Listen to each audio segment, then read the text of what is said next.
Meet you. Yeah, thank you for coming in. I really appreciate it. Thank you very much for having me. How are you today? I'm doing wonderful. Thanks so much for asking. How are you? I'm doing good, Good. thanks. Yeah, once again, thank you for coming to this conference. I really appreciate it.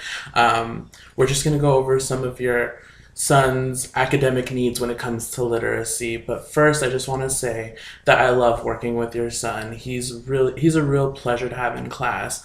One of the things that I've noticed is that he's really engaged and focused in reading, especially when it comes to working with the reading aid. I was I was actually it was a privilege to go and see her work with some of the students, and he was one of them, and he was just so focused, and he was answering all the questions that she had, and it was really awesome to see because he really wants to learn this. Also, your son is setting goals for himself, which I'm really proud of. Usually third grade students at the end of the year, they read up to 120 words per minute. Ray Sean has set a goal of doing 100 words per minute, which is totally fine just because he's made so much progress from the beginning of the year. 100 words per minute is a perfect goal for him. Very glad to hear it. Yeah. Also, your son is and that's something that else that I wanted to talk about. Your son has grown so much from the beginning of the school year. It started with him not even coming out of his shell, and now he wants to talk about learning, and he wants to learn, and he's really open to it. He likes to join groups and collaborate with other students. He It's really easy to work with him. And overall, doing this case study has been very easy because he is such a good kid. Well, thank you so much for Yeah, saying that. you're welcome. So while, before we get started, there's four areas that we assessed him on. We assessed him on phonics, phonemic awareness, sentence fluency, and also comprehension. Okay. And we're going to go over some of his strengths and some of his weaknesses, Okay. and also strategies that I could do with him in the classroom and then that you could do at home. Perfect. I would love to hear some of those. Yes, first, one of his let's go over the strengths first. And sorry, I keep coming back to this computer because all the data's on here. Well, that's fine. One of his areas of strength was actually the phonemic awareness. We took an assessment with him called the phonemic awareness assessment. And this is an important step for all students to start putting those individual sounds together and start seeing them holistically. He did very well with the segments of the assessment, especially when he had to rhyme words, and then he would also have to take letters off of words to create new words, and he could do that really easily. So something to just work with him at home is that you can do flashcards of the different assessments that we did with him. And also, while he's in my class, he can work on phonemic awareness during daily five time. Oh, okay. And daily five time is a time where students have time outside of the lesson to work on stuff that they need to work on. Okay. And they get to pick what they need to work on. So whether it's vocabulary or sentence fluency, and I'll make sure that he's putting in time for phonemic awareness, even though he did pretty well on the assessments. Okay. The second assessment was the reading comprehension. I was really proud of Rayshawn when he did the reading comprehension. Pretty much what he did was he read a piece of text from a book, and then he had to answer questions afterwards. Now, the only thing that he struggled with is that he didn't know some of the words, therefore he couldn't really answer the questions that well. But once I told him what the words meant, he understood how to answer the questions. Oh, great. And so, I really think that he's doing great with comprehension, especially for someone that's come so far with his literacy.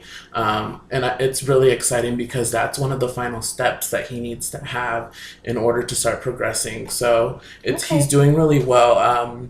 Something that I'll be doing in class with him is I will be doing more comprehension tests with him. I do it once a week with every student. But sometimes I don't get around to him because he's usually with the reading aid, but I'll make sure to keep him involved in the regular class because I think he can keep up with them. Also, if you could have um, for reading comprehension, parent support.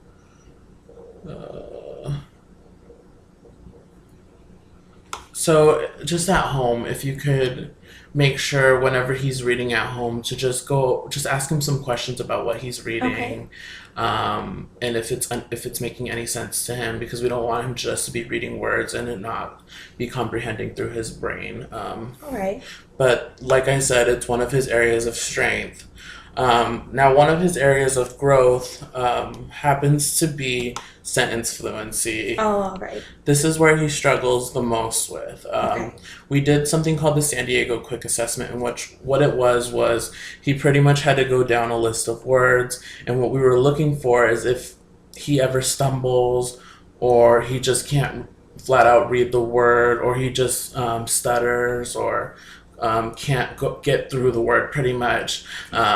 And overall, with the first set of words, which were simpler words, he got through. However, once it started to get a little bit more complex, the words started to get a little bit more diverse. Okay. He tend to struggle with. All right. In that's good to fact, yeah. So he scored a 14, which gave him a 46 accuracy percentage. Okay. What I'm going to do in class is give him more time to read throughout the material. I'll also give him work on sentence fluency during Daily 5. All right. Perfect. Also, if you could read with him for at least 20 minutes every night, and Alright. also you could read aloud to him as well. It doesn't have to be him reading all the time, but you reading aloud to him. I will definitely make time for that. Thank you for letting me know. Yeah, no problem. And then the last thing that I want to talk about is just basic phonics. Now, this is the fundamental foundation stage of literacy, and that's where he kind of needs to work on so he can grow in every other area. All right. It's just getting those fundamentals down. It's not like he did poorly in this section, but there is like little areas here and there. Like, for example, he struggles with O sounds and U sounds. Oh, okay. He Yeah, gets I them have confused. noticed that. Okay, so strategy that I'll use in class is I'm going to give him. Oh, what I really want is for him to have an extra day with the reading teacher. He's only going twice a week for only 20 minutes, and while I was there, it just seemed like everything really went really fast. She's open to another day and to increasing the time. How would you feel about that? I would be open to doing that. I think whatever will benefit him in the end is best for me. Great, because he really loves working with her, and I Okay. saw it. And if you ever want to like just observe her class, it's really awesome, and she Thank you has so a lot much of for great giving me that strategies. opportunity. Yeah. So what I want to know is, have you seen any progress in Rayshawn's reading? I have definitely seen some progress in Rayshawn's reading. At the beginning of the year, he didn't even want to read at home. He was didn't want to do any of the reading out loud when I asked him to practice with Okay. me. Didn't even want me to read books to him. But now he Good. seems way more open to reading. He wants to read passages to me that he thinks are interesting in some of your guys' books. It's just really wonderful to see him That's awesome. reading aloud. I'm so glad. I feel like this grade really brought like some sort of pleasurable connection to reading with him, because it seems like he wants to do it more. It seems like that at home as well. Great. So other than that, I think that concludes everything that I needed to say. Just once again, Rayshawn's a great student, and I always look forward to working with him. And I think that we're gonna get through this. It's nothing to be worried about. Well, thank you so much. That's very comforting to know. Great. So yeah, thanks for coming. It was nice Thank to you meet so much. Lovely to meet you. Thank you.